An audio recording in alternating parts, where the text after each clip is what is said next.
G'day folks. It's one of those nice little Wednesday afternoons. It's not too bad, nice and warm. It's going to get wet very soon, but still not too bad. Yeah, what can I say? It's first time out in the shop since Saturday. Couldn't really be bothered doing much else. That and working long hours at work doesn't help. Doing a lot of alley welding, getting really good with the pulse MIG. Well, I was always good with the pulse MIG, but for the last year and a half, 2 years, I've been pretty good with it. But I think I've done about 25 or 30 fairly elaborate aluminum brackets and wall mountings for pull cover rollers, and yeah, it's good fun. Does your eyes in though. Got strained eyes. It's not like staring at a monitor for too long. People who look at computer screens all day often get pretty bad eye fatigue. Our lead engineer was saying the same thing. He spends most of the day in front of a computer, and he said it's actually worse than being out doing a full day's hard work on it as a labourer. And I'll agree with him. I've done days where I've been just in front of a computer all day, and no, it takes it out of you. But again, staring through that LCD auto dimming visor for most of the day doing welding, takes some getting used to. But thankfully that job's almost done. Everything's getting prepped for anodizing, well, this afternoon and tomorrow, and then it can disappear to anodizers for a while and I won't have to worry about it. Anyway, that's all sorted. Google Plus seems to be, I don't think they've really fixed anything yet, but people seem to be settling into it, which is good. If they fix all the major bugs and just shortcomings with it, I think we'll be able to work with it. I haven't seen any massive downturns in views on both my videos and some of the top YouTubers, like the top gaming YouTuber Total Biscuit. I've compared a lot of his videos like before and after the Google Plus thing, and his view ratings aren't too bad, considering he had to turn off comments due to the flood of spam and caricatures and shit being dumped on there. He's using Reddit for comments like a lot of channels are now. I'm not going to do that just yet, although I asked people to be somewhat restrained when it comes to posting those what is it, Bob's Army caricatures and things like that. I've noticed that popping up a fair bit, and I don't mind it, but I don't love it either. I'm not going to ban anyone for posting it, but I just ask that you do it as little as possible. But some sites have just been going completely bonkers, and it's just driven the channel ops completely crazy, and they've just blocked comments or stopped comments, which is unfortunate. And yeah, it seems to be working, but they just need to polish it a bit more. I don't know, I haven't seen the Mythbusters episode, but they did one where they tried to prove if you could polish a turd, and if Google can actually make this work, it will prove that you can actually polish a turd. Because right now all we've got is a stinking turd, and it needs a bit of work.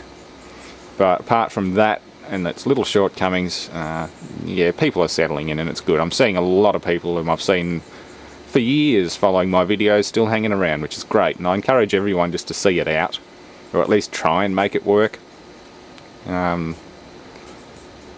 Anyway, enough about that.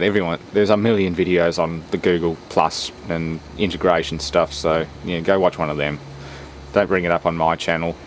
Let's just focus on tech from now on. Yeah, speaking of tech, Grandpa, unfortunately he's a bit frail and his mind isn't all there at the moment, or anymore. It's not going to be there anymore. I spent half a Saturday up with Mum and him, just going through his garage and everything, and working out what we can sell and what I can use and that sort of thing. I'm the only one in the family with engineering interest and that sort of thing. He's a master woodworker, but some of his stuff can be used for general engineering, like this Moran Wright measuring set. It's got all the right parts, a centre finder and that sort of thing. Slide rule, or whatever you call it, I can't remember what it is. This is what hours of welding do to you. Your brain just breaks down, so excuse me if it's rambly to an extreme today. I can't even remember what the tools of the trade are called. But yeah, there's plenty of calipers and different things, contour gauges, there's both sets of contour gauges. There's a proper adjustable contour gauge or copying gauge. yeah, not bad. Just got to go through and clean and preserve everything, set it out in the tooling cupboard, and yeah, thing comes in its original box. Moore and Wright make fantastic stuff. This is also a Moore and Wright. So is that, I believe. No, that's Miller's Falls, Massachusetts, USA. It's Greenfield, Massachusetts. Yeah, some really nice old stuff in there. But there's various other stuff to go through. I'm going through the old valve radio too. This pentode took a hell of a whack when someone threw it on the ground at the scrapyard. All the pins on the base are bent over. It's actually bent in the socket, but it's not breached. It's still together and there's nothing floating around inside the glass, so it might still work. I'd be really surprised if it does, but I don't know. Anyway, that'll come along one day, 1 year, something like that. The welder's working quite well too. The only thing I've noticed is the HF starts a bit picky when it wants to work, so I've got to check my connections and everything like that, make sure that's alright. That and a better regulator that doesn't dump a ton of gas every time, the first time you push the trigger. It gets annoying and it wastes a lot of gas. Here's some more stuff that Pa gave me. Got oodles of 1/8 rivet drills, rivets, various bits and pieces. I'm getting a full-size pedestal drill that vice goes on. Drill sets, more loose drill bits in the Sid Chrome box. Various abrasives, there's various grades, 400, 500, 600, 1000, wet or dry. You name it, all kinds of stuff. Hand tools, lots of clamps, another bench grinder with the white Alox stone for sharpening. Yeah, lots of good goodies, plenty of goodies. Probably more goodies than I can actually find room for at the moment, which is where I'm going to be cleaning out again. Doing a bit more on the combustor. I've obviously got the outer can on now.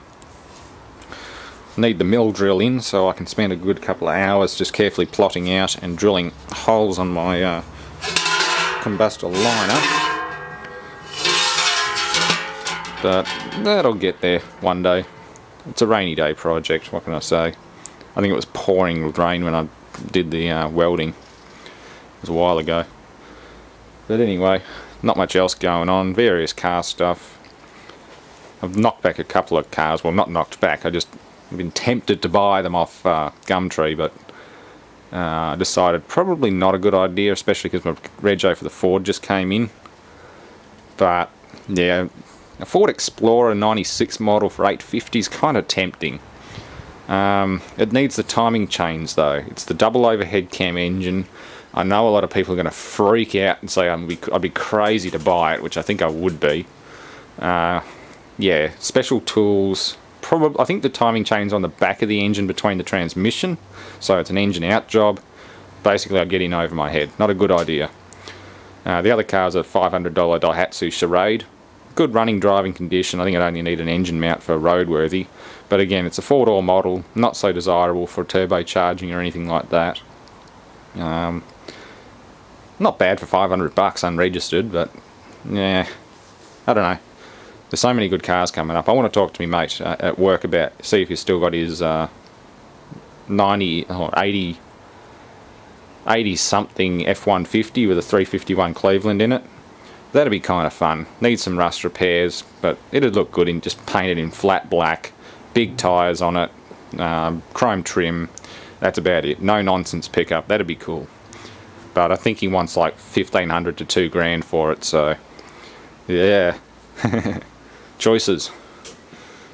Yeah. Apart from that, it's about to rain.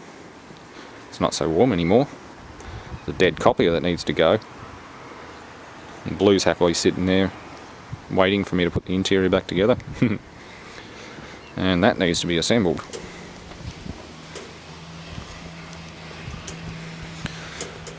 Kind of handy for loading stuff on pickup trucks when they pull into the driveway, and unloading as well. Can't really get a ute all the way in here and under the gantry crane, because at the moment that's my only heavy lifting. So an engine crane would be good, say if someone wanted to buy that, they could pull up, put chains around it, lift it up, put it on the back of the ute. Job done. No trying to push a trailer in under here, drop it on the trailer, wheel the trailer out, put it on the car and then let them go. No, and nah. So I figured I'll spend $280 on a cheap crane. They're actually a fairly decent crane for what you get. I think Brad's using the a slightly rebranded red coloured one, which is basically made by the same company, and we've done the engine change on my BM with it. He's done tons of different engine swaps and moving things around with it, and never given him any trouble. It's left out in the weather for a while, that sort of thing, still doesn't leak or do anything silly. Yeah, not a bad idea. So, yeah, when I get some space I'll do a video putting that together and that'll do it. I've got various other projects coming up, but I'm just in half a mind not to pick up any more automotive projects just yet. Even though it'd be nice to have a big Explorer or something in the backyard to put stuff in, I'd probably spend the next couple of months just pulling it apart and fixing the engine so it could be moved. And that's the fun part, getting it in there and in the backyard with no power, like not under its own power, it's not running. Yeah, so Explorers with busted timing chains, not such a good idea, even if they are $850. It'd be good to strip it out though, get some nice electric captain's chairs to make computer chairs out of. Nah, maybe not. It is a limited model though, full leather interior and everything. They look alright, they're a nice big old Yankee SUV. I wouldn't mind something like that, but temptation, what can I say? Anyway, I'm going to have an early night, regain some of my marbles and go to work again and lose them again. That's the fun part. That's what work's really good for, losing your marbles. And I really need to get this server running one day. I'm sick of using a tiny little desktop as a little file server. I want to use a proper server, even though it's going to cost me a fortune in power. Anyway, thanks for watching. Stay tuned for lots more. I've got various stuff to go through. I might not videotape, I probably won't videotape all the minor stuff. Just one of those get it done kind of phases. I haven't been out here since Saturday, so I'm going to get stuck right back into it now that the house is clean anyway. That's what I've been doing for the last few days, is just cleaning the house up, which is good. Yeah, I'll catch you all on the flip side.